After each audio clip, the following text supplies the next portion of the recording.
I'm telling you literally half the stuff that was going on. Basically just what's going on with me. When I'm bringing someone else's name into it, I'm basically saying who forced me to do that. I mean, forced, coerced. These last cashiers just don't feel like holding their own on the register. You're on the register as much as they are. That's whatever. You're telling your store manager what's going on. She knows full and well what's going on. She knows full and well that you are not getting your breaks. You talk to the other manager who closes. She's not getting her breaks. Her breaks. You know, that 10-minute break you're supposed to have, it's paid. That 30-minute break, that is unpaid. You're not getting it. So actually, you're technically working off the clock. But working off the clock is illegal, apparently. But then again, they make you do it. You're told, basically, to do it. You're in the office. You're trying to eat your food. You're trying to eat code 1 or code 2. It's the same difference. Either one's for you. You have to go out there. If you leave that cashier alone, they can just report you. The customers will complain. And you get another write-up at the very least. Because there's all these expectations of what things are going to be, what things are going to look like. Oh, there's company coming tomorrow. There's company coming in a couple days. There's company coming next week. And the store needs to be clean. The store needs to be stocked.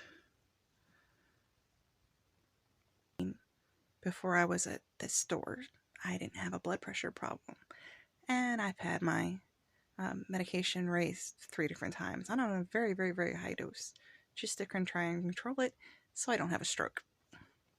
So things might be related. But anyhow, some of the ones I got right now, you're lucky if you just get recovery done. Basically, anything that was actually getting done was being done by me. Because I was on the register as much as them. I did recovery. It was a quick recovery. It was probably a sloppy recovery. You know, it's the kind of recovery that basically the stalkers hated me. The stalkers just hated me. Because they're finding so much stuff out of place. They're finding, thanks to the customers, you know, leaving frozen things, thawing, just taking things, throwing it, just wherever, it's fine. You got to get all that put up before you go home. Because if you leave it in one basket, Melissa will have a cow. Bridget will have a cow. If Bridget has a cow at Melissa, Melissa will have a cow at you. But, you know, I'm wrong because I stayed off the clock sometimes. Usually just a few minutes finishing office work. But see, I had to stay. I had to put up that stuff because I've had this little Lilliputian come waddling up to me and get in my face and say, I talked to Bridget, you better never go back here like that again. Never. If that's not a threat, I don't know what is.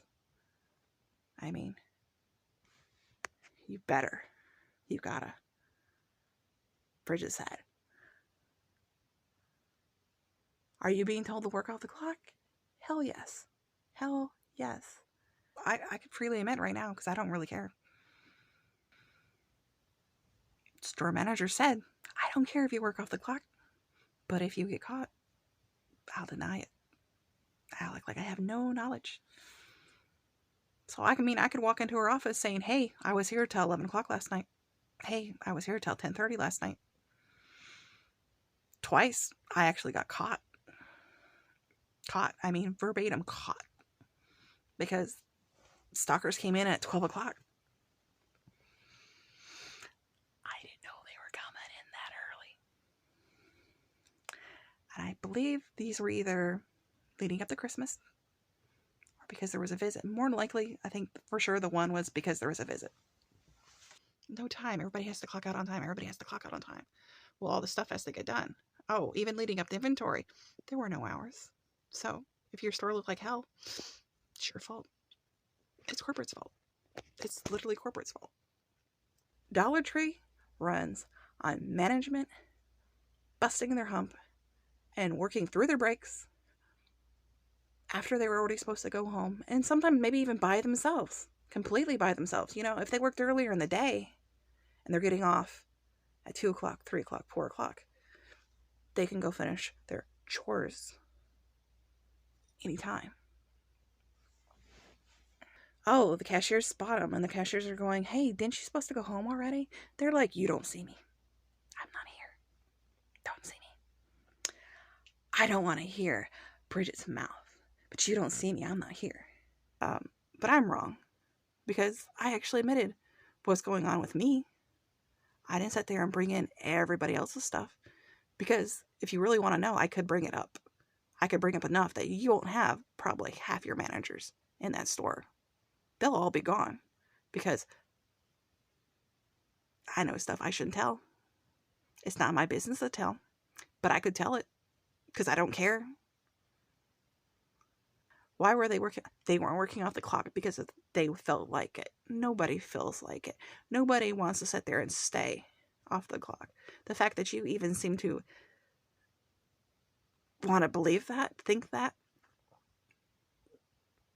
I don't know what you've been smoking. You know, ask about quietly, politely, with a little humanity, why you would be so upset that you would talk to your district manager and you're talking about how horrible that night before was, when you weren't able to go to the bathroom for hours. You didn't eat. Basically, I had a headache from my blood pressure. I had nausea, dizzy, and when you can actually feel your blood pressure in your ears, your ears are hurting, that's a really good sign your blood pressure's high. And Melissa, the other, basically the head assistant manager, she left me knowing that I was like that. She knew I was stressed out. She knew I was freaking the F out. She didn't care. I'm going home. Bye.